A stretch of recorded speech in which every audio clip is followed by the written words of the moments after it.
Ya, baik. Selamat pagi kepada para dokter, Bapak Ibu, serta teman-teman sekalian. Saya ucapkan selamat datang di webinar kita pada hari ini dengan tema pendekatan diagnostik pada pasien HIV. Nah, di sini saya dengan Bena Zaira selaku produk spesialis di Laboratorium Klinik Prodia akan memandu jalannya acara pada pagi hari ini. Jadi sebelum kita memulai, mari kita panjatkan juga puji dan syukur kepada Tuhan Yang Maha Esa atas kesempatan dan kesehatan yang diberikan kepada kita semua sehingga kita bisa berkumpul dalam acara webinar pagi hari ini. Dan untuk webinar hari ini sendiri diselenggarakan sebagai upaya untuk meningkatkan pengetahuan kita terkait dengan diagnosis pada pasien HIV. Nah, sehingga diharapkan dengan pemahaman yang lebih baik, kita dapat memberikan pelayanan yang lebih optimal kepada pasien serta berkontribusi dalam upaya pencegahan dan penanganan HIV di masyarakat. Nah, pada kesempatan pagi hari ini kita akan mendengarkan pemaparan dari tentunya ahli yang sudah tidak diragukan lagi nih kompetensinya di bidang ini, yaitu Dr. Tonang Dwi Ardianto, spesialis patologi klinik, konsultan PhD Fiskua. Selamat pagi, Dr. Tonang. Selamat pagi. Maaf tadi masih mute. Oke, Ah, monggo-monggo. Selamat pagi, Dok. Jadi kita Ih, hari ini akan berbagi pengetahuan nih tentang dan pengalaman dari Dokter Tonang juga ya dok ya, yang sangat berharga nih terkait dengan diagnostik pada pasien HIV. Nah, tanpa berlama-lama lagi, izinkan saya untuk mempersilahkan Dokter Tonang selaku pemapar pada pagi hari ini untuk memberikan materinya terkait dengan diagnostik pada pasien HIV. Silakan Dokter Tonang Dwi Ardianto, untuk waktu dan tempat saya persilahkan. Dokter mohon. lupa lagi. Ya, lupa lagi. Baik. Terima kasih. Selamat pagi, sahabat semua sekalian. Assalamualaikum warahmatullahi wabarakatuh. Salam sehat untuk kita semua. Izinkan saya untuk menyampaikan, sebetulnya bukan soal pakar atau tidak ya, ini ya soal kita bagi-bagi. Karena kan memang namanya pengetahuan selalu akan ada perkembangan. Boleh jadi juga nanti teman-teman akan akan memberikan juga ya masukan-masukan yang saya juga belum tahu juga mungkin karena di lapangan akan muncul variasi dan variasi itulah yang memperkaya kita semua. Maka saya coba mulai. Ini nanti sambil jalan, begitu ada sesuatu silahkan diinterupsi karena namanya ini kalau kalau kuliah benar kan jadi malah nggak begitu efektif ya. Tapi begitu merasa ada yang, aduh ini di titik ini saya langsung aja dipotong, nggak apa-apa. Katanya baik. Izin saya share screen, share screen. Oke. Sudah terlihatkah sekarang? Sudah, dokter, Sudah, silakan. oke? Baik, ya. Ini topik kita ya yang kita akan bahas pada hari ini. Nah, saudara sekalian, ini adalah yang didapatkan di banyak presentasi tentang HIV/AIDS itu adalah kita bicara soal continuum care. Menyadari bahwa kasus HIV itu bukan kasus yang selesai satu dua hari, satu dua pekan, atau satu dua bulan.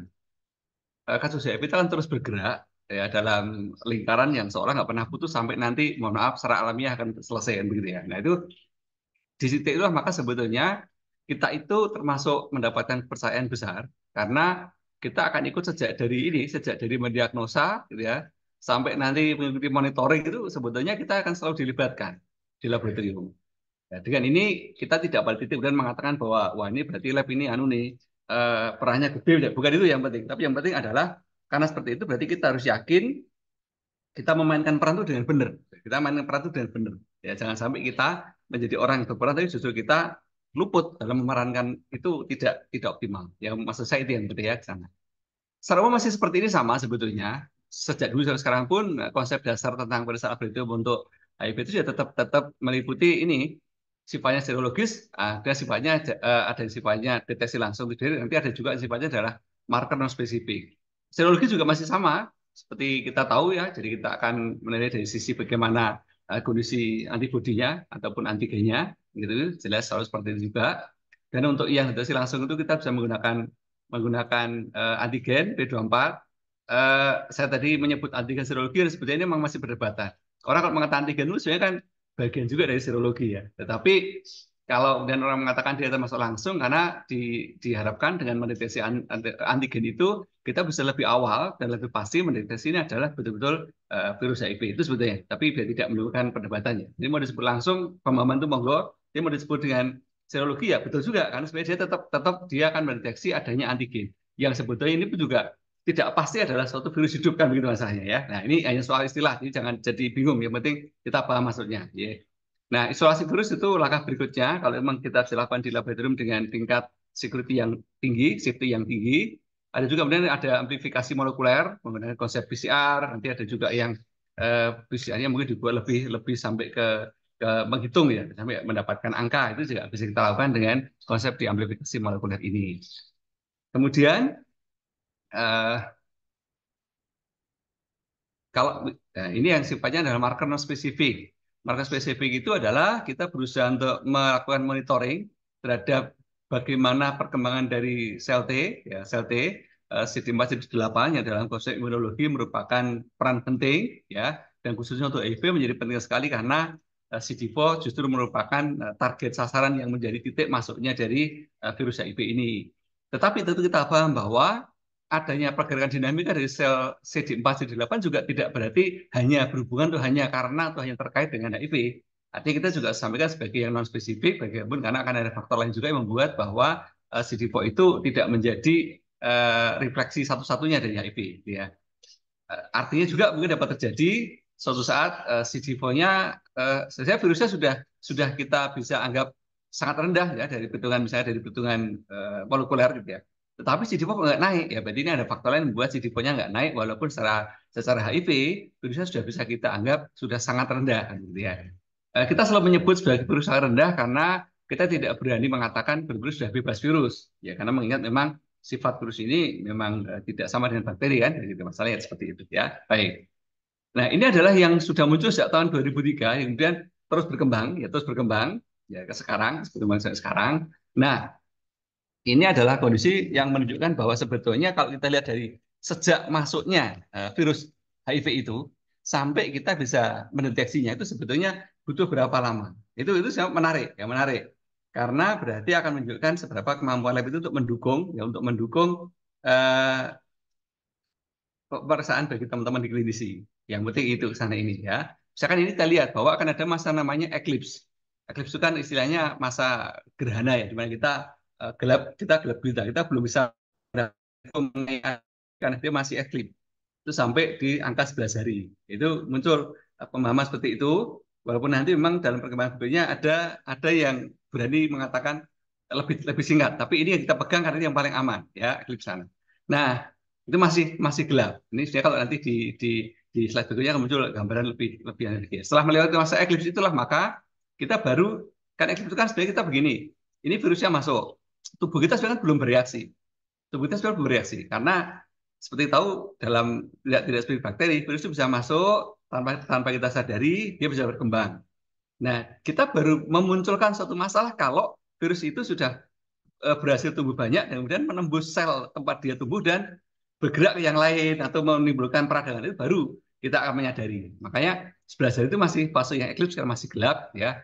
Kemudian nanti kita lihat di berikutnya akan muncul bahwa di fase berikutnya itu memunculkan kondisi perlu waktu lagi ya untuk kita bisa mendeteksinya lebih banyak. Misalkan ini HIV RNA itu ternyata masih perlu waktu sampai ke apa itu? Masih perlu waktu sampai ke 5 hari ya untuk bisa deteksi.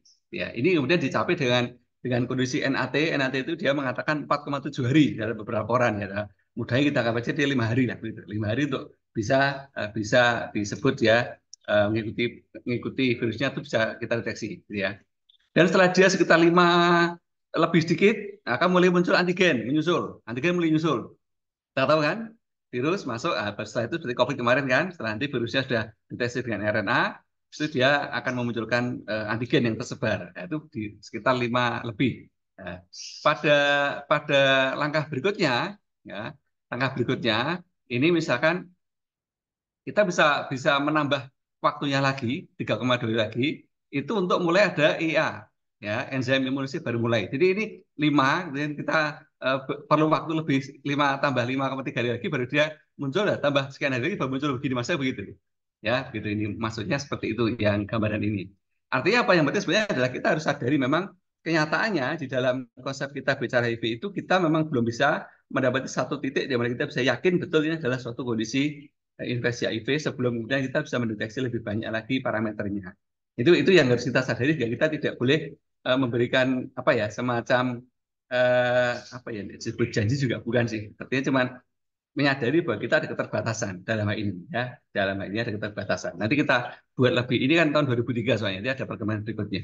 Nah, ini dari sisi bagaimana kita melihat dari Perena tadi kita tahu bahwa dia butuh sekitar 11 hari kan untuk mulai mulai sebetulnya dia dalam 5 hari itu sudah mulai muncul RNA. Tapi karena kemampuan kita di ambangnya masih sekian, maka dia butuh waktu 11 hari. Nah, ini tahun 2003. Nah, kemarin di NAT itu mengklaim bahwa dia bisa menurunkan limit ini, turunkan limitnya, sehingga dia mengatakan bisa lebih cepat daripada 11 hari tadi. Itu begitu konsepnya. Jadi tetap saja bahwa tidak ada yang bisa mendeteksi hari itu juga tidak. Perlu waktu saja, perlu waktu ya. Ini deteksi RNA seperti ini. Kita tahu bahwa RNA akan terus berjalan, akan terus ada dalam kasus di HIV sampai nanti dia sangat terendah sekali, tapi tetap ada yang ini demikian. Nah ini kemudian dari sisi antibodi. Antibodi, kalau tadi RNA-nya di hari kelima sudah mulai muncul, hari 11 mulai deteksi. Kalau antibodi itu dia apa? Sebentar. Nah, kemudian kita lihat ini antibodi dia masih hari-hari ini masih sampai perlu waktu cukup panjang untuk dia bisa bisa kita deteksi adanya sel antibodi. Maka menjadi wajar orang sering bertanya, yakinkah kita bahwa kita menemukannya sekian ini berarti sudah aman? Tentu dalam bahasa misalkan di transfusi misalkan atau di pelayanan darah, tentu ini menjadi wilayah yang kita memang harus terima dengan berusaha bisa meminimalkan, tapi tidak pernah bisa betul-betul mendapatkan hasil yang hari itu juga. Nah ini sedikit gabungan tadi. Jadi ini sekitar hari ke-11 itu mulai HIPRNA mulai muncul. Dan sekitar hari ke-15 atau 16 sekitar tambah 5-6 hari setelah HIPRNA maka antigen mulai bisa. Sekitar hari ke-20 lebih sedikit ya itu mulai ada antibodi bisa. Ya antibodi mulai awal-awal muncul masih lemah. Nah, jadi yang di lebih kuat lagi pada saat sudah melewati hari menjelang hari ke-25, hari ini mulai kuat temuan antibodinya. Ya lah, Western blot lebih lama lagi. Maka Western blot itu sebetulnya adalah sudah waktu itu yang lama. Maka sebenarnya kalau kita melihat bahwa Western blot ini kadang-kadang justru dia menjadi menangnya adalah setelah dia turun sekali, setelah melewati sekian lama dia turun sekali lah. Western blotnya masih lebih mampu untuk mendeteksi kalau pas turun sekali. Tapi kita tidak melakukan itu kalau memang kita sudah yakin dengan bangsa lain bahwa sudah betul memang ini adalah suatu infeksi HIV.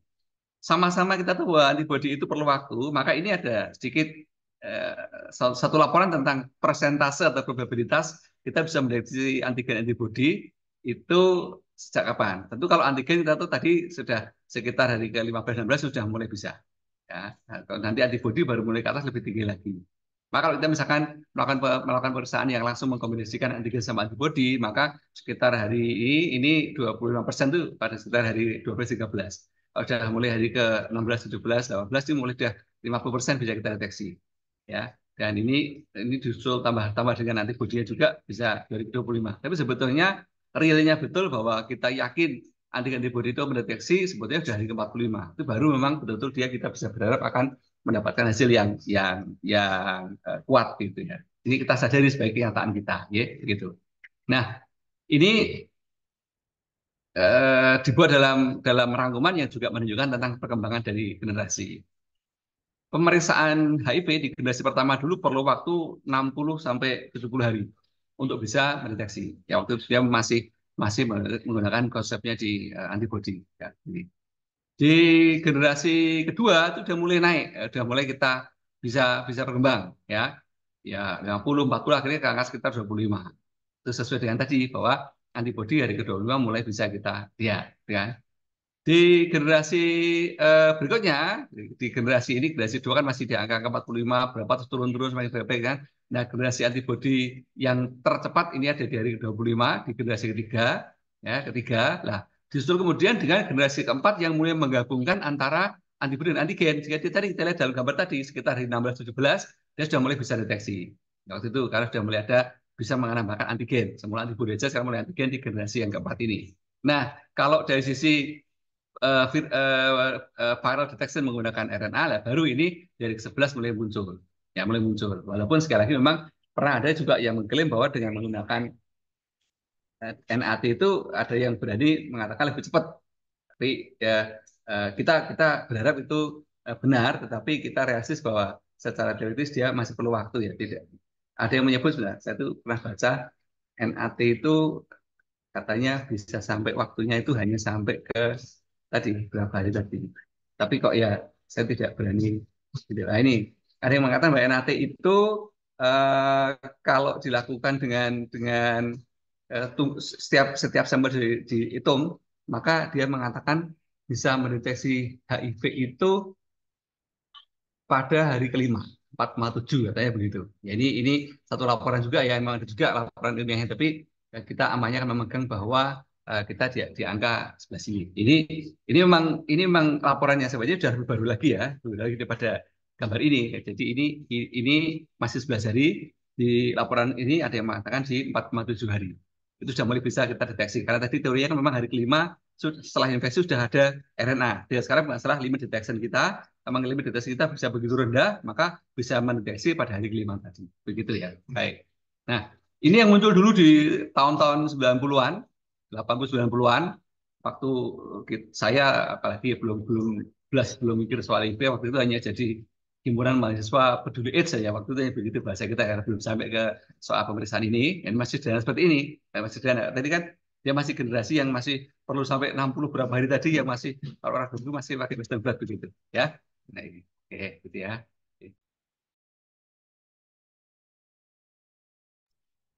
Ya, nah itu kondisinya. Nah, dan ini mulai di WHO tahun 2004. Nah, ini tadi kan masih tahun 90-an ya. Kan WHO 2004 seperti ini yang digunakan. Kita waktu itu ingat persis yang ada namanya strategi 1, 2, dan 3. Di strategi 1 itu kita hanya mengandalkan pemeriksaan dengan satu kali ya, metode yang kita gunakan. Dan kalau nanti reaktif ya reaktif, kalau non reaktif ya non reaktif sudah. Itu strategi payudana. Biasanya digunakan untuk pelaksanaan di layanan transfusi ya ataupun untuk surveillance di lapangan. Kalau sudah menggunakan surveillance yang ke arah diagnostik, maka dia sudah mengatakan bahwa harus ada tambahan. Nggak cukup dengan satu metode, dia menggunakan dua metode. Dua metode, gitu ya, dua metode. Nah, untuk memastikan betul bahwa itu memang benar-benar adalah HIV. Nah, sudah menggunakan dua metode, ini A1 sama A2. Nah, nanti bagaimana kalau kita lihat kalau pas dua-duanya positif, oke. Kalau ternyata hasilnya itu tidak sama, kita ulang lagi kan begitu kan. Ini pelajaran yang dulu kita terima seperti ini. Ya, ini sebagai strategi dua, sudah lebih paduan antara surveillance dan diagnosis. Strategi tiga adalah yang khusus mengdiagnosis betul, ya itu kita tentu tahu kita tidak boleh hanya menggunakan satu, tapi sampai menggunakan tiga. Yang menggunakan tiga metode, ini saya kira sahabat sekalian sudah sangat hafal betul bagaimana memastikan urutan flowchartnya. Kalau pas misalkan terjadi, misalkan satu, dua, tiga, semua reaktif clear sudah. Kalau ternyata ada yang misalkan yang metode ketiganya indeterminate, bagaimana itu nanti ada langkah-langkahnya. Misalkan kita boleh melakukan pengulangan dalam waktu paling cepat 14 hari kemudian. Itu sebagai upaya kita untuk memastikan betul kalau pas hasilnya tidak bulat hasilnya, ya, gitu, tidak bulat hasilnya, ya, gitu.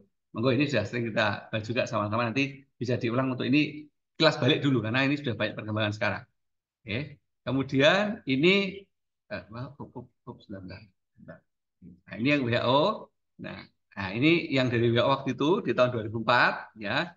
Saya sebutkan tadi memang ada sisi kapan menerapkan strateginya itu tergantung dari berapa prevalensi yang kita duga. Kalau prevalensinya masih rendah kita masih boleh pakai strategi satu. Kalau prevalensinya sudah mencurigakan daerah risiko tinggi tentu tentu kita harus menggunakan strategi yang lebih tinggi dari strategi dua maupun sampai strategi yang ketiga gitu. Itu tahun 2004. Kemudian ini ada perkembangan di tahun 2015 dari WHO juga ya. Ini waktu itu muncul sebagai panduan 2015. Maka ini ada urut-urutannya ya. Ini untuk daerah dengan prevalensi tinggi, high prevalence setting, ini untuk yang low prevalence setting. Kalau yang high prevalence, ambil di Indonesia tadi kita gunakan dengan minimal harus menggunakan strategi tiga, artinya menggunakan tiga metode. Hampir sama di Indonesia tadi juga sama. Kalau ada hasilnya masih inkonklusif, kita lakukan testing ulang di 14 hari kemudian, gitu ya. Gitu. Kalau kalau yang pertama reaktif, yang dua tiga non reaktif, nah ini kita secara laporan awal nyebutnya memang non reaktif, ya. Tapi kalau dengan catatan bahwa A1-nya itu masih di generasi awal, Tapi kalau metode satunya itu sudah menggunakan generasi yang generasi keempat, maka ini kita nyebutnya inkonklusif. Gitu ya. Kalau tadi kan generasi eh, eh, 1, 2, 3 itu kan masih sangat, masih antibody, jadi masih sangat kasar. Sudah mulai generasi 3 dia mulai masukkan apa namanya, sudah mulai memasukkan antigen. Nanti sudah mulai dari keempat lah, itu generasi keempat itu sudah semakin eh, dini bisa mendeteksi antigennya. Maka ini seperti ini ya, kalau A1-nya reaktif, A2-nya negatif, maka oke, berani. Asal A1-nya masih generasi awal. Itu generasi sudah generasi keempat, kita harus melakukan inklusif dan kita ulang 14 hari. Itu yang high prevalence setting. Kalau low prevalence setting tentu ada sedikit beda karena berpikir soal faktor risiko kan. Nah, faktor risiko, maka ini monggo sekarang nanti dilihat lagi bagaimana kita ulang lagi bagaimana menetapkan. Dan ini adalah yang sehari-hari kita sering ditanya oleh teman-teman di TLM ketika ada hasil yang kebetulan kok tidak sesuai bulat seperti bagaimana pemahaman teoretik yang biasanya teman-teman TLM pegang. Oke, baik, monggo silakan nanti bisa dipakai ini 2015. Nah, ini yang muncul di tahun 2019 dari WHO ya, dari WHO. Sudah tidak lagi berprinsip strategi 1, 2, 3, tapi sudah langsung mengatakan bahwa semua harus menggunakan tiga metode kalau sudah mulai bicara soal diagnosis ya, tiga, gitu ya. Nah, ini tidak lagi kita ini high atau low, pokoknya tetap tiga menggunakannya. Nah, ini katanya ya, sama dengan tadi konsepnya dasar juga kalau ini konklusif kita ulang di hari ke-14 dari Indonesia. Nah, itu yang sampai WHO tahun 2019. Bagaimana sekarang yang ada di Indonesia? Ya, tadi sempat kita sebut sedikit, tadi sempat muncul, WHO sempat muncul tahun 2004 tadi ya, ada aturan. Maka tahun 2006, Kemenkes juga mengadopsi dari WHO itu, ya, dengan strategi 1, 2, 3 tadi, tahun 2004 WHO tadi, ya, juga begitu sama ya, bukan. Nah, di sini tambahnya adalah ada kemudian untuk merujuk ke rujukan regional maupun rujukan nasional. Kalau memang ada satu hasil yang indeterminate, ya, bahasa indeterminate kalau bahasanya di WHO itu inkonklusif begitu bahasanya. Ini saya kira hanya soal bagaimana kita membahasakan, tidak perlu kita jadikan eh, perdebatan panjang ya. Di sini kita sebenarnya indeterminate, kalau di WHO nyebutnya sebagai inkonklusif gitu ya. Nah, ini terjemahan hampir sama dengan WHO tadi ya, di tahun 2004 WHO dan 2006-nya kita. Ini di, di mirip dengan yang di WHO tadi. Apa menggunakan 1, 2, 3 tadi ya.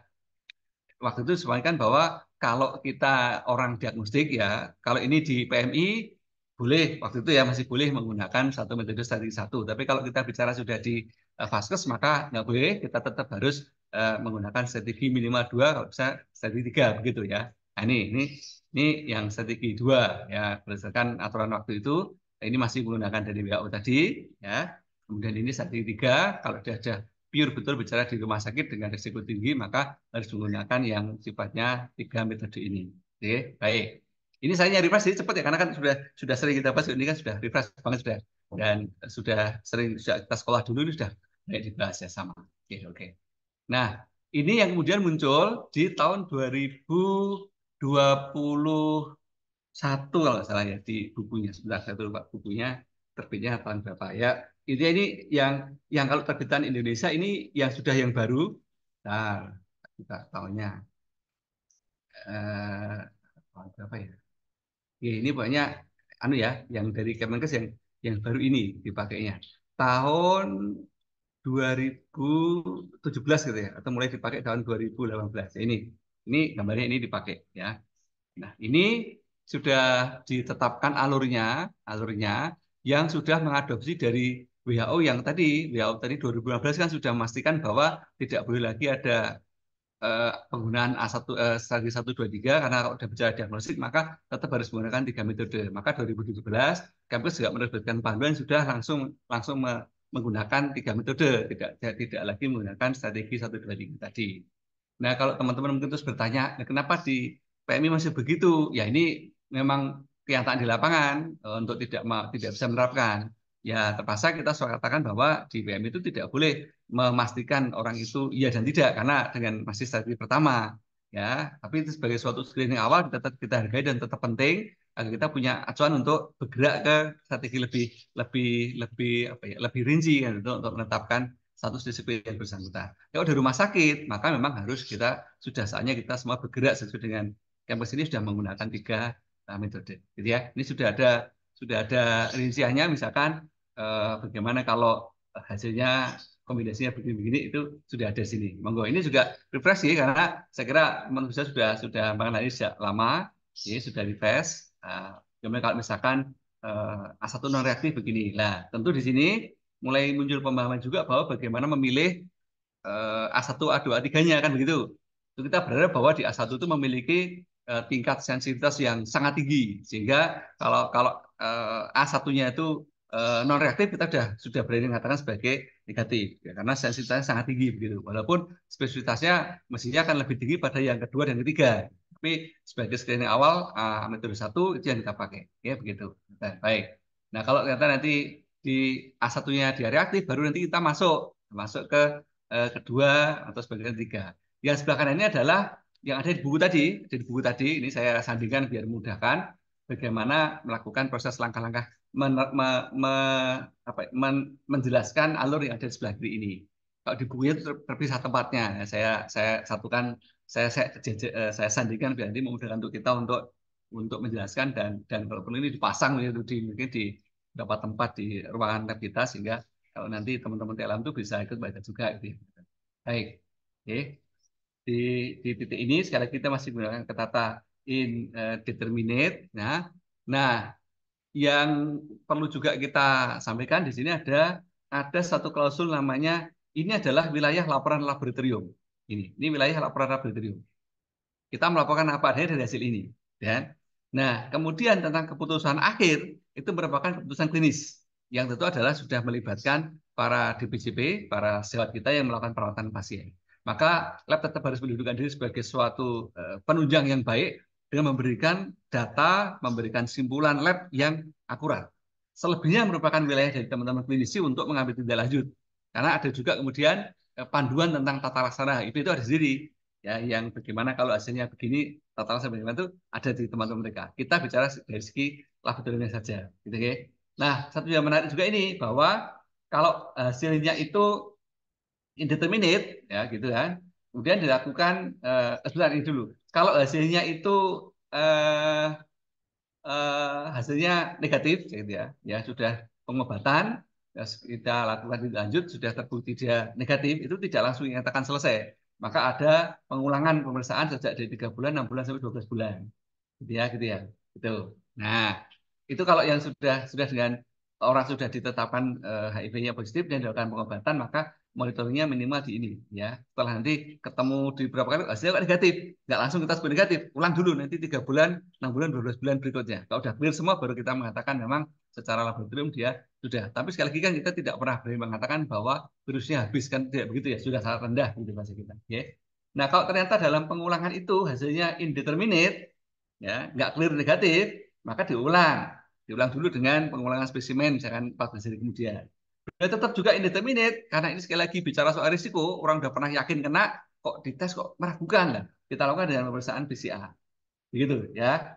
Nah, itu memastikan betul ya. Jadi pilihannya adalah kita boleh menggunakan pengulangan yang 3, 6, 12 bulan tadi atau kita juga bisa menggunakan konsepnya dengan PCR kalau kita punya akses. Ya, sekarang ini kita punya banyak warisan metode PCR bisa kita gunakan sejak COVID kemarin ini perlu kita pertimbangkan. Nah, kita menggunakannya. Walaupun saya tahu persis dari sisi manajemen memang ini tidak mudah ya menghitung bagaimana apa visibilitas untuk kita mengoperasionalkan layanan PCR kita dengan situasi pasca pandemi ini ya. Tapi untuk lab-lab yang sifatnya itu punya tugas mengembangkan pelayanan publik, artinya milik pemerintah, itu sekarang sudah harus memikirkan juga untuk mendaya untuk kepentingan masyarakat ya. Jadi memang beda kan kalau kita bicara lab public goods, ada lab yang memang milik pemerintah yang punya tugas untuk pelayanan masyarakat tentu kan beda dengan teman-teman yang bergerak di laboratorium non pemerintah gitu. Oke. Nah, ini saya mengulang yang di depan tadi ya, saya sudah sampaikan tadi bahwa untuk yang metode A1, metode pertama itu harus sensitifnya harus sangat kuat, sedekat mungkin dengan 100% kan gitu. Nah, sementara yang untuk yang kedua ketiga itu kita lebih mengutamakan pada sisi spesifitasnya, gitu ya begitu. Oke, baik. Nah, ini menjelaskan yang tadi ya. Nah, eh, kalau lab kita itu memberikan hasil A1 A2 itu harusnya terjadinya hasil yang tidak klop itu hanya maksimal 5%. Kalau lebih dari 5%, kita harus mulai hati-hati untuk melakukan analisis ulang tentang pemilihan metodenya. Gitu ya. Baik. Nah, ini yang kemudian muncul terakhir tahun 2021 dari WHO. Ya, dari WHO. Nah, sebetulnya masih mirip ya dengan yang tahun 2015 tadi dan 2019 tadi. Di tahun 2021 masih seperti ini juga mirip juga, masih menggunakan konsep A1, A2, A3 gitu ya. Ya, cuman ini dia memisahkan untuk kelompok yang di atas 18 tahun itu kita terapkan seperti ini. Ini mirip dengan 2019 maupun 2019 tadi. Ya. Nanti agak beda itu kalau pas kita ketemu yang di usia ini di pengelompokan usia ya gini. Kalau dia 0 sampai 4 bulan, ya 0 sampai 4 bulan, kemudian ada paparan HIV misalkan dari ibu gitu ya, dari ibunya gitu ya. Maka 0 sampai 4 bulan sebetulnya tidak tepat kita lakukan pemeriksaan karena mungkin juga belum memberikan hasil yang valid gitu ya. Yang kita uji pada ibunya gitu ya, pada ibunya gitu misalkan. Nah, nanti eh, eh, ibunya misalkan memberi hasil bagaimana, tentu tuh teman-teman klinisi ya akan menentukan lebih lanjut mengenai bagaimana proses breastfeedingnya, menyusuinya, gitu ya, gitu. Nah, ini ya. Pada satu titik tertentu disebutkan bahwa bila memang tidak mungkin melakukan tes pada ibunya, ya terpaksa kita ngetes pada anaknya. Jadi sebetulnya yang lebih tepat adalah pada ibunya sebagai sumber paparan utama. Karena kalau 0 sampai 4 bulan itu dapat terjadi memang kita belum dapat memeriksa dengan baik karena satu kadar virusnya, jumlah virusnya mungkin rendah, yang kedua juga dia belum sempat membentuk antibodi, ya, sehingga sebenarnya belum valid. Tapi kalau memang ternyata tidak mungkin dilakukan karena ibu yang nggak ada, ya terpaksa anaknya kita lakukan tentu dengan menggunakan uh, rapid diagnostic yang dengan tingkat sensitivitas yang tinggi gitu ya. 5 sampai 18 bulan ya, ini uh, sebenarnya juga masih belum belum begitu akurat kalau kita lakukan pemeriksaan ya, karena sekali lagi memang perlu waktu bagi tubuh itu, bayi itu untuk dapat memberikan respon yang kuat terhadap tesnya. Kecuali kalau misalnya ya bayinya itu sakit gitu ya, terus uh, dicek dengan rapid test atau dengan menggunakan antigen antibody kok dia tidak muncul hasilnya. Nah, itu kita perlu pastikan dengan menggunakan molekuler, molekuler, ya, itu, ya, karena tadi karena viralnya masih rendah, respon antibodi juga masih rendah, sehingga kalau dia kok sakit dan kita khawatir bahwa ini adalah karena lanjutan efek dari paparan HIV lah, kita lakukan rapid testnya masih negatif pun tetap teruskan dengan menggunakan molekuler, gitu ya. Baik. Kalau ternyata nanti misalnya bahwa ini memang betul ini muncul, gitu, sebetulnya juga tidak berarti lantas kalau kita ketemu adanya adanya virus di dalam neonatus itu ada yang melaporkan, ada juga dia itu virusnya itu sebetulnya ditemukan tetapi tidak sampai menimbulkan masalah. Saya belum belum mendapat penjelasan secara lebih rinci kok bisa dia kemasukan tapi tidak masalah ya. Kalau kita bicara COVID itu mudah kita jelaskan karena dia masuk saluran nafas. Tapi kalau bicara HIV ini kan sebetulnya dia masuknya adalah ke darah. Tapi ada yang berpendapat memang tidak selalu, ada semacam apa namanya tropisme bahwa virus HIV itu bisa masuk kalau ada beberapa syarat. Nah, pada neonatus itu dapat terjadi dia belum ada syarat-syarat itu sehingga walaupun virusnya masuk tubuh tapi virusnya tidak bisa berkembang seperti kalau pada dewasa. Nah, ini sesuatu yang saya juga masih belum bisa menjelaskan secara real. Tapi intinya adalah kalau nanti pada 5 sampai 12 bulan itu ketemu hasilnya itu reaktif, itu sebenarnya kita tetap harus diteruskan dengan NAT ya, molekular test gitu ya, supaya memastikan betul misalkan pada kadar berapa sih ini ketemunya. Nah, itu untuk menunjukkan ini arahnya bagaimana. Apakah ke arah betul-betul nanti ya atau tidak. Itu nanti di buku yang tahun 2021 ada petunjuknya untuk mengikuti. Ya, untuk mengikuti nanti setelah pada natus begini nanti pada diulang lagi nanti kelihatan ini arahnya mau menuju ke arah memang betul dia infeksi atau dia hanya apa istilahnya transien, hanya sementara aja dia bereaksi karena paparan tadi tapi tidak sampai menimbulkan sakit pada bayi itu gitu ya. Nah, baik. Ini plot yang digunakan kalau kita memang mau tidak mau tetap harus melakukan proses pemeriksaan pada bayi karena tadi bahwa kita tidak bisa mendapatkan status ibunya misalnya. Nah, ini pas dilakukan pada bayi maka ini yang dilakukan sebagai alurnya. Kalau dia masih kurang dari 2 hari, kita mau tidak mau harus pakai NAT. Tidak cukup dengan menggunakan serologi, gitu ya, serologi, gitu. Nah, kalau nanti dia sudah sudah positif, ya berarti dia risikonya memang dia terinfeksi. Walaupun sekali lagi tadi ada yang melaporkan akhir ini bahwa terinfeksi ini belum tentu dia sakit, tapi ini tentu tidak boleh kita jadikan gambling. Maka begitu dia ketemu positif, ya tentu teman-teman Indonesia akan melakukan tidak lanjut dengan terapi. Gitu ya. Tapi kalau sudah 4 sampai 6 minggu atau sampai 18 bulan, maka kita bisa melakukannya pada saat pertama kali itu sekitar 4-6 minggu, atau bisa juga lebih cepat sih kalau memang kita melihat ada risiko ya dengan NAT tadi. Nah, kalau nanti hasilnya, jadi pertama dilakukan 0,2 hari dengan NAT, ternyata dia negatif, nanti diulangnya pada sekitar 4 sampai 6 minggu gitu ya. Selama tidak ada kondisi klinis yang indikatif ya, nanti diulang lagi gitu sampai nanti di usia 18 bulan tadi. Nah, kalau dia tetap tetap negatif ya, eh, bisa kita katakan bahwa HIV infeksi itu tidak terdeteksi ya. Tapi kalau menyusui ya menyusui maka ada risiko dapat dari ibunya. Di titik ini saya membaca teman-teman klinisi ada ada panduan yang cukup rinci untuk menentukan faktor risiko boleh tidaknya breastfeeding. Tapi itu urusan teman klinisi ya. Kita tidak pada titik itu ya. Kita hanya membantu klinisi untuk kapan dilakukan proses proses proses monitoringnya.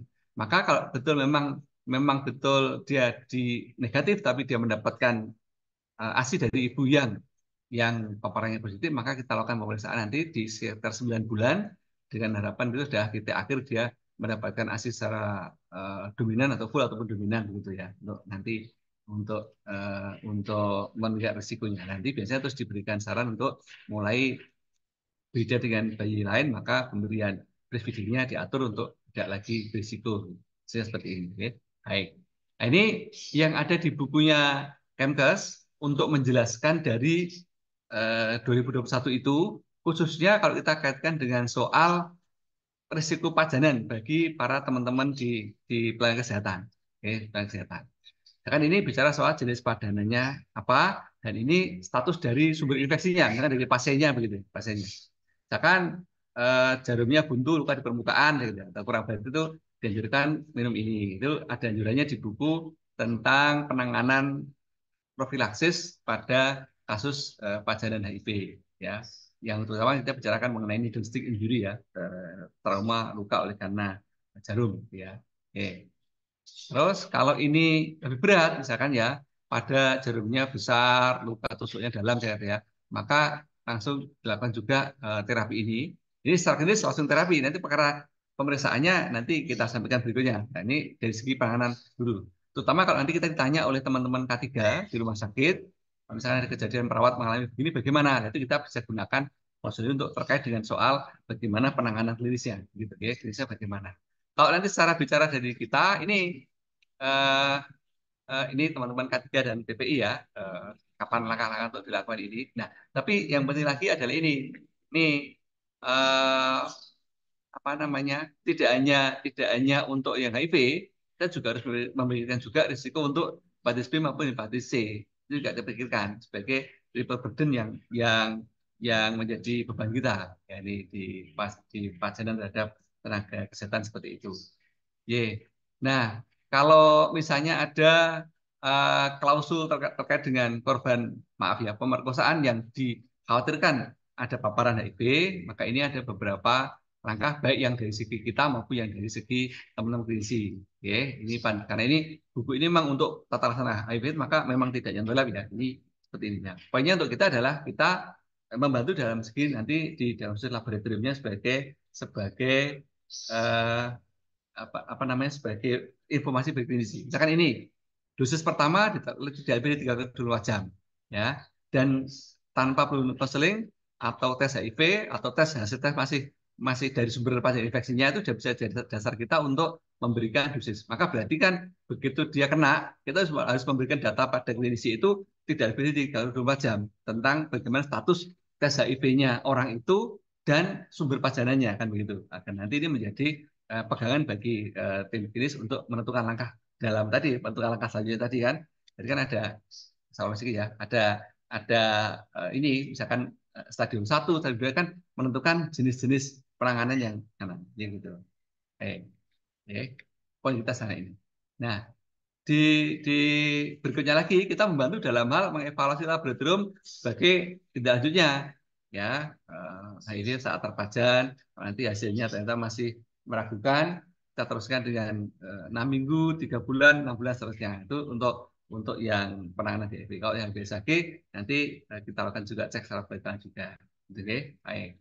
Nah, ini yang kalau kita menduga ini terkait juga dengan Permenkes tentang triple burden yang menyatukan antara HIV, eh, hepatitis C dan sifilis ya. Nah, ini ada panduan juga eh, bagaimana kita melakukan strategi testing kalau ada dugaan tentang deteksi HIV dan sifilis di ruang persalinan di antara care setting.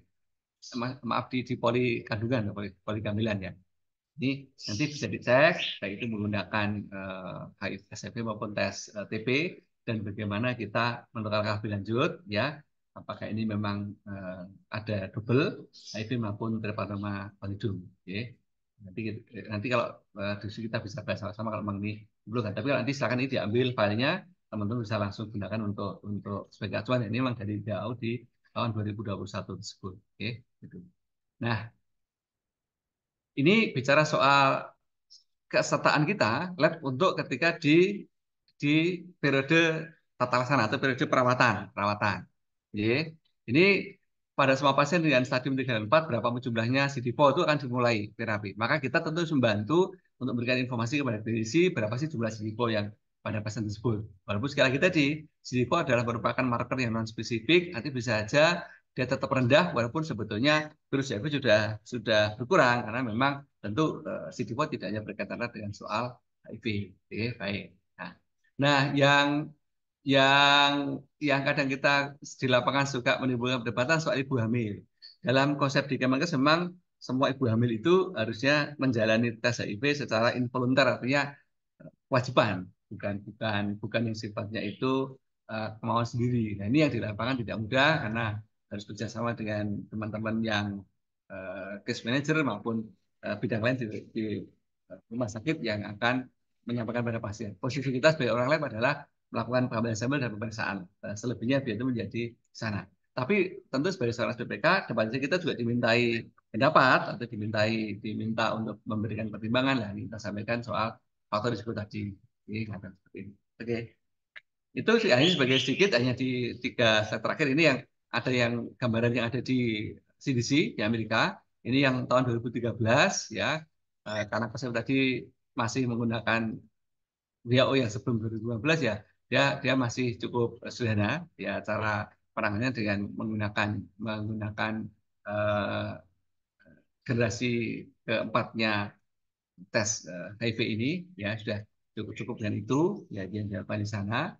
Tapi kemudian tahun 2000 ya ini masih menjelaskan tadi ya tahun 2011 2012 ya. Ini kalau kita eh, lanjutan dari tadi ya, tapi yang ini sudah mulai masukkan bahwa kita bisa menggunakan modalitas NAT di sini bedanya. Kalau yang sebelum ini kan dia masih belum pakai NAT, ini dia sudah memasukkan NAT. Kalau bisa diperoleh NAT-nya, begitu. Ini lebih lanjut, yaitu ketika kita ketemu dengan hasil yang negatif ataupun indeterminate, nah itu di sana diteruskan dengan NAT sejak tahun 2011-2012. Ya. Nah, ini yang saya cek baru saja tadi, ini yang muncul di CDC yang terakhir. Sebenarnya sama juga, sebenarnya ada 2 gambar juga yang bagaimana kalau dengan NAT, bagaimana yang tidak. Cuman ini saya ambil aja yang sudah disampaikan kalau sudah mencakap semua. Bagaimana kalau kita ngeceknya dan di sana sudah jalan dengan maaf, sudah jalan dengan tesnya sudah menggunakan HIV1 HIV2 ya. eh, kita sepertinya setahu saya loh kita ada yang sudah menggunakan yang belum ya, tapi karena di sana memang menyadari maka dilakukan identitasnya memang langsung di 2. Tentu ini pun sebenarnya kalau di apa dirinci ya dia tetap menggunakan 3 metode sebetulnya untuk setiap penggunaan ini, cuman dia sudah menggunakan generasi keempat, dia sudah menggunakan yakin dengan antigen dan peran, maka dia menurut saya langsung begini aja langsung EV1 ya kedua begitu ya kan. Tapi kalau kita masih menggunakan yang model antibody, tentu kita harus berpikir mengenai tadi menggunakan lebih dari 1 metode tadi, gitu. Jadi itu sebagai pembukanya atau sebagai pengantarnya, maaf agak panjang tapi biar nanti tidak kurang, nanti filenya sudah ada Mbak Bina nanti silakan kalau mau dibagikan. Ngaten. Saya kembalikan, monggo silakan. Sudah saya close ya? Sudah, oke, oke, silakan. Ya, baik. Baik, terima kasih Dokter Tonang. Wah, luar biasa nih dok. Ini detail sekali ya dok ya terkait dengan pemeriksaan diagnostik pada pasien HIV gitu. Dokter, ini mungkin ada pertanyaan dulu nih dok dari Ye, saya. Kebetulan japri ke saya nih dok terkait dengan ye, pemeriksaan HIV RNA-nya nih dok. Nah, jadi apabila memang mungkin pasien sudah mampu gitu ya dok ya, sudah langsung mau periksa HIV RNA itu apakah boleh langsung ya dok ya? Terutama kalau dia buru-buru nih, saya pengen tahu udah nggak sabar gitu daripada nunggu dengan pemeriksaan antibodi gitu, mau memilih untuk pemeriksaan HIV saja langsung, baik. HIV RNA gitu. Baik, Ye. bagaimana apakah boleh ya dok ya? Kalau disebut boleh tidak ya tentu hak pasien ya. Hak Mm-mm. pasien untuk meminta itu memang ada. Ya, nah, cuman kita punya kewajiban untuk menjelaskan Mm. bahwa alurnya itu begini dengan dasar klausul yang logis maupun rasional, gitu kan? Mm. Sehingga nanti harapan kita, kalaupun nanti dia tetap bersikukuh untuk mau lanjut ya monggo, tapi sudah paham betul bahwa urutan berpikirnya seperti ini, kan begitu. Dan tidak selalu berarti bahwa hanya dengan hasil RNA itu kita sudah bisa menjelaskan. Sebetulnya tidak juga loh ya. Sekarang misalkan kita tuh hasil hasil HIV RNA, terus dilala hasilnya itu misalkan berapa gitu. Kita sebenarnya kalau ditanya itu di titik yang mana ya, tidak mudah juga kita menyampaikan. Karena apa? Karena HIV RNA kan tetap ada kan. Nah, sehingga kalau nanti bisa ditanya, terus ini saya posisinya anu nih, posisi saya itu baru aja kena atau saya kapak lah. Kita tidak mudah menjelaskan. Tapi kalau misalkan kita urut ya, misalkan kita uji dulu dengan antigen, Mm. misalnya generasi 4 ya, atau mau generasi sebelumnya dengan antibodi, kan misalkan generasi 4 dengan antigen. Maka minimal kita katakan bahwa ini terdeteksi antigennya, ya maka kita berharap lebih menjelaskannya adalah di awal-awal, kan begitu. Walaupun ketika sudah muncul hypernya ada terus, tapi antigen ini kan ketemu dengan antibodi, sehingga ketika antigennya masih kuat itu biasanya di awal gitu. Kalau dia sudah Ya, mulai antibodi itu sudah kuat, maka kecenderungannya nanti ngecek antigen itu ya kadang ketemu kadang juga tidak kan gitu. Nah, kita yang sama sebetulnya RNA masih ada. Nah, bentar ya misalkan begini, ini kan RNA masih tetap akan ada terus sampai kan ini kan ada terus iya. RNA-nya sebetulnya kan. Sehingga kalau kita dicek RNA-nya ada, oh saya kenanya kapan? Nah itu ya untuk itu kami tidak bisa menjelaskan karena harus tadi ada data-data lain yang bisa melengkapi pada kira-kira pada titik yang mana ini kan begitu. Nah, sekarang ini contohnya, apa tadi? Nih kan, nah, berarti kan di sini RNA kan ada terus ini. Nah, tapi keberadaan dari antigen, antibodi akan menentukan kira-kira di posisi yang mana dia. Ya, atau kalau dalam gambar yang lain lagi, yang ini, misalkan ini, kita lihat sama-sama. Nah, ini kita lihat bahwa antigen itu dia naik, antigen naik, terus dia turun. Ya. Dan sementara Mm. RNA itu ada tinggi, dia turun tapi tidak sampai habis. Beda dengan antigen, dia ada terus gitu. Masih Kenapa terdeteksi. antigen turun? Karena ada antibodi. Sehingga ketika Mm. antigennya naik, ya disusul oleh antibodinya naik. Nah, saat itu terjadi bahwa kemudian antigennya akan turun, tapi antibodinya bertahan. Nah, makanya lah, Oke. berarti kalau kita yang merasa HPRNA, ya betul, betul memang ada infeksi. Tapi kalau ini di posisi yang mana, kita tidak bisa menjelaskan. Itu ya, begitu. Ya. Baik. Ya. Enggak. Baik. Baik, terima kasih Dokter Tonang. Ya, Jadi ini sudah ada pertanyaan ya dok ya di kolom ya, Q&A ya, sebenarnya dari tadi nih. Dari Dokter C. Christian Maranata. ya, Jadi beliau menanyakan dok kalau mau tanya kalau hari ke-15 antibodi ya, negatif, apakah ya. misalnya di hari ke-26 nanti itu bisa positif ya dok? Ya, kalau kalau mengatakan apakah bisa, ya bisa. Kenapa? Ya karena bisa saja terjadi bahwa ketika kita periksa pertama itu memang masih di awal-awal sekali, sehingga dia belum ketahuan kan, belum muncul responnya, misalkan antigennya belum kuat misalnya gitu ya, atau bahkan nanti apalagi antibodinya belum muncul kan begitu.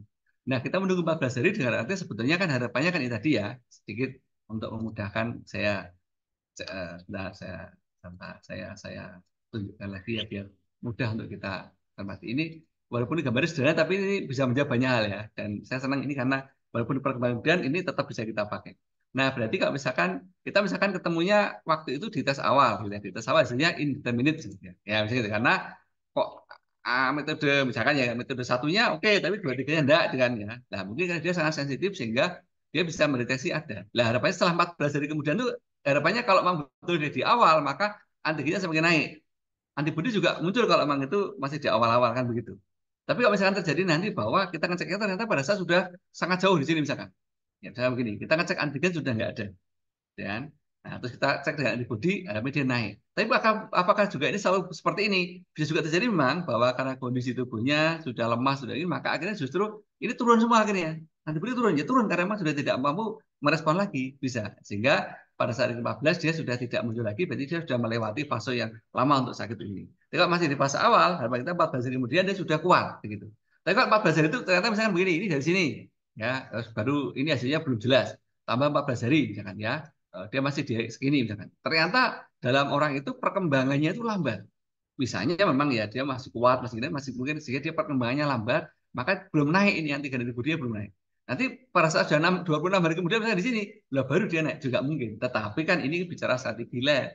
Kalau kita mengatakan bahwa jangan-jangan nanti 26 hari naik, ya tentu kita tidak bisa punya acuan seperti itu. Maka kita katakan sebagai 14 hari kemudian harusnya sudah ada informasi yang cukup jelas bahwa arahnya akan menuju ke ini fase awal, nanti dia akan terus reaktif atau ini dimungkinkan pada titik di mana tubuh sudah lemas sehingga dia tidak mampu untuk merespon antigen antibodi itu. Tentu yang sifatnya tidak bisa merespon ini adalah secara klinis sudah lemah. Kalau orang yang secara klinis itu masih seger dalam arti ya masih belum ada masalah benar karena di awal-awal maka 14 hari pasti dia akan naik, gitu, akan naik, gitu kan? Jadi kalau udah lemas sekali sudah berat sekali tentu ya tidak usah dicek pun lab pun kita akan curiga ini orang ini udah kena udah lemas sudah berat lah gitu. Itu ya, Dek, ya. Kata, monggo silakan lagi yang berikutnya. Mbak Bina suaranya kok nggak dengar saya? Baik dok, terima Ah, oke. kasih Oke. jawabannya. Jadi ada pertanyaan selanjutnya nih dok. Oke. Bagaimana cara menuliskan interpretasi hasil lab jika di reagen tertulis anti HIV combo antigen antibody, namun Ya. hasilnya di alat itu tidak bisa membedakan antara Ya. antigen dan antibodinya. Jadi Oke. kita tidak tahu antigen atau antibody nih yang terdeteksi di alat. Silakan dokter Tonang. Baik, Ye. Itu memang satu upaya kita melakukan kumbu pada generasi keempat dengan harapan memang kita bisa bekerja sekali untuk bisa mendapatkan hasil yang mendekati akurasinya itu tinggi karena bisa mendeteksi dua-duanya. Betul memang pada sebagian itu tidak mengatakan ini yang ketemu antigen atau antibodinya. Karena dalam gambar ini pun sebetulnya mau ketemu antigen atau mau ketemu antibodi sebetulnya itu tetap sama-sama dia adalah HIV infeksi. Nah, mungkin yang dokter itu penasaran adalah begini, ketemu antibodi aja tuh di sini dok atau di sini kan begitu yang maksudnya kan gitu ya kan gitu. Nah, kalau memang ini sudah kita dapatkan dengan hasil combo tadi hasilnya adalah reaktif, nah langkah berikutnya baru kita ke klinisi. Nah, tentu klinisi melihat, oh ini anu nih orang ini kok saya udah ngerawat lama, orang ini udah pernah ada tanda-tanda apa-apa sebelumnya. Ya. Tanya lagi misalkan ada faktor risiko. Oh, enggak ada, saya sama sekali enggak ada. Saya. Kalau udah enggak ada sama sekali faktor risiko, biasanya malah di sini. Karena dia udah lama kenanya mungkin nggak sadar kan begitu. Nah, tanpa kita harus tahu pasti ini antigen antibody begitu. Tapi kalau ternyata dari penjajakan diri nanti, wah ini saya curiga ini anu nih kena baru aja kenanya. Nah, dia kan mungkin di sini. Tapi apapun itu dari lab bahwa mengatakan kami telah mengecek hasilnya antigen antibodinya reaktif. Itu cukup informasi bagi dokternya. Nah, kalau misalnya dokternya ingin ingin lagi memastikan lagi ini apa? Ya sudah nanti kita cek lagi khusus dengan yang menggunakan antibody. Ya akan ketahuan nanti, gitu kan? Nah itu kalau memang diperlukan, tapi biasanya sih klinisi kalau udah ketemu seperti itu larinya langsung, udah cek dulu HPRNA masih gitu larinya karena tentu beliau akan lebih melihat nanti ini pada titik akut yang mana atau titik titik perjalanan waktu yang mana begitu. Bagi beliau saya antibody ataupun antigen sebenarnya sebagai suatu informasi klinis sih nggak terlalu menjadi masalah sih bagi beliau. Gitu ya, kata. Monggo silakan. Baik, terima kasih Dokter Tonang. Dok, terkait dengan reagen juga nih dok. Jadi Oke. mungkin apakah ada nih ya dok ya lab yang menjadi panduan atau yang menguji terkait dengan reagen mana sih yang masuk reagen HIV mana yang masuk ke A1, A2 atau A3 gitu dok. Ya, Karena kan memang banyak sekali nih dok reagen-reagen anti HIV yang masuk ke Indonesia gitu dok. Jadi ya. mungkin apakah ada nih lab yang bisa kita acu, oh ini lab ini pakai eh, menggunakan yang ini untuk A1, A2, A3 gitu, Dok. Ya. Bagaimana, Dok? J, saya ingin sekali menjawab ini dengan terbuka, tapi saya kira akan lebih fair bahwa sudah ada beberapa senior yang memang fokus bergerak di hal ini, seperti Dokter Juli di LCM itu sudah sering menjadi yang dipercaya untuk menguji, ya. Terus Dokter Agnes di Hasan Sadikin juga. Jadi saya kira saya harus secara etis saya akan menyampaikan untuk bertanya ke beliau berdua. Karena kalau nanti saya yang menyampaikan kan tidak tepat karena tentu beliau yang menguji dan tentu beliau punya informasi yang paling up to date pada perkembangan hari ini. Ya mohon maaf ya saya tidak bisa jawab di sini ya, jadi tidak enak jawab sini ya. Jadi kalau beliau Siap-siap. kan memang memang menuju berbagai merek kan beliau ada. Nah, saya di sini tuh nyebut merek apa nanti kan, nah, nanti jadi rame kan tidak enak. Oh iya, ya. Oke, Siap-siap, Dok. tapi Oke. betul memang kita perlu bertanya ke beliau untuk mendapatkan informasi yang paling up to date tentang mana sih dok yang sesuai untuk A1 atau itu nanti beliau punya. Dan Itu setiap ya. tahun apakah bisa berubah ya, Dok ya? Ada saatnya, ya walaupun tidak setiap tahun ya, tapi secara berkala memang ada pengujian, terutama kalau ada yang baru ya, itu ada pengujian untuk mendapatkan keterangan tentang posisinya di mana itu ada. Ya, ada. Oh, Biasanya dokter Billy suka menampilkan tuh di slide, tapi kalau beliau kan monggo karena itu memang anu ya tugas dan kerja beliau. Kalau saya kan tidak berani gitu. Oke. iya, siap-siap. Baik, Dok. Ya. Terima kasih, Dokter Tanah. Mangga, mangga, oke. Baik, Dok. Jadi nah ada pertanyaan juga nih, Dok. Oke. Untuk dari semua guideline tadi, Dok, guideline Ya, mana yang baiknya diikuti oleh PDS Paklin nih, Dokter, untuk karena setting karena diagnostik. kita di Indonesia tentu pertama kita melihat apa yang ada di WHO itu jelas pertama. Tapi dari pengaman WHO itu dan kita masuk ke apa yang menjadi panduan Kemkes. Selama di panduan Kemkes itu sudah muncul, ya kita gunakan itu sebagai acuan kita. Karena ini juga bicara soal asas legal formal. Tapi kalau misalkan di panduan Indonesia itu ada satu kasus yang di situ tidak ada, misalnya walaupun menurut saya sih ya hampir tidak ada sih yang contoh kasus yang tidak ada jawabannya itu ada sebenarnya sana sudah cukup rinci. Kalau misalnya ketemu betul-betul ketemu yang di situ tidak ada lah, baru kita bisa mengacu ke WHO. Amannya begitu dok. Jadi jangan jangan apa jangan jangan menggunakan yang luar dulu yang kita. Setelah WHO 2021 itu Kemkes juga kemudian menerbitkan Permenkes nomor 23 tahun 2022 yang memang perbaruan terakhir tentang bagaimana tata laksana HIV/AIDS. Ya kita gunakan itu sebagai acuan kita. Nanti kan selamat ya daripada kita menggunakan yang lain. Nanti malah kalau ada apa-apa kan repot ya gitu. Ngaten. Oke. Ya, siap-siap. Baik, terima kasih, Dokter Tona. Dan betul betul saya ingat di ceritanya Dokter Agnes. Dulu kan kita masih menggunakan kata undeterminate ya, ketika WHO menggunakan inklusif.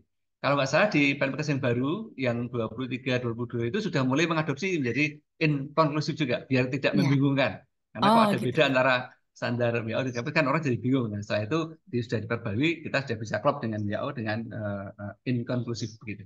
Oke, nah, ini saya sambil. Tapi apakah ada perbedaan, Dok, antara Enggak itu hanya ada? sebetulnya sih menurut saya maksudnya sama ya. Tapi kan kalau Mm-mm. kita terus beda dengan kata-kata WHO kan nanti di belakang hari mungkin bisa muncul masalah ketika misalkan ada dispute atau apa kan orang "Loh, ini kok nggak sesuai WHO kan nanti nah, kita terus menurut saya itu yang menurut saya pertimbangan yang baik dan Kemkes akhirnya mengikuti adopsi WHO menurut saya adalah langkah yang baik. Oke. Siap-siap. Baik, Oke. Dok. Jadi sebenarnya sama ya, Dok ya. Hanya Sama aja gitu. Jadi perbedaan. dalam bahasa kita cuman bahasa hukum kan bisa bisa beda ya kalau kita nggak hati-hati kan. Iya, Oke. benar-benar sekali, Oke. Dokter. Benar ya, Dok ya. Baik, terima kasih, Dokter Tanang. Ini ada satu lagi ya, Dok ya. Dok, ternyata masih ada dua lagi. Boleh ya, Dok ya? Nggak apa-apa ya, Oke. Dok. Udah jam Oke. 11 lewat, tapi semoga Ya. dokter masih ada waktu. Nah, pada pemeriksaan pertama, jadi mungkin ya ada pengalaman ya, Dok ya. Pada Ya. pemeriksaan pertama hasil HIV itu metode itu hasilnya inkonklusif, Dok. Dengan metodenya ICT. Kemudian Ya. dianjurkan pemeriksaan ulang 14 hari kemudian. Nah, apabila hasil tetap inkonklusif, pemeriksaan apa yang disarankan? Begitupun bila hasil negatif setelah 14 hari. Kapan pasien sebaiknya melakukan pemeriksaan lagi dan pemeriksaan apa yang disarankan? Terima kasih. Baik. Penetapan 14 hari itu adalah satu titik yang istilah kita dalam bahasa surveillance itu memberi harapan cukup besar untuk dapat memberikan konfirmasi hasil, tetapi juga mempertimbangkan aspek sosiologi kesehatan masyarakat. Misalkan begini, kita datang, hasilnya konklusif, terus kita ngomong misalkan, nanti periksa apa lagi? 3 bulan lagi. Maka selama 3 bulan itu kan yang bersangkutan jadi serba salah ya dan orang sekitarnya juga serba salah. Sebenarnya dalam arti ini mau dianggap negatif, wong hasilnya belum jelas, tapi kalau ada positif, wong nyatanya juga belum. Ini kan suatu yang dalam segi kesehatan masyarakat berat karena memberikan ketidakpastian. Maka 14 hari itu diambil adalah yang secara kinetika sudah memberi harapan untuk ada kejelasan, ya kejelasan, tapi secara public health juga masih dalam batas waktu yang wajar diterima. Nah, sekarang pertanyaannya, dok kalau udah 14 hari tetap aja dia masih intensif bagaimana? Kita kembalikan pada kasusnya. Kita sanggup pada klinisi yang meminta atau yang bersangkutan kalau dengan konseling ya bahwa ini hasilnya 14 hari. Secara teoritis memang mestinya kalau memang betul infeksi ya sudah muncul. Nah, ini sementara 14 hari ini hasilnya adalah begini. Kalau misalnya tanya, berarti saya pasti tidak kena.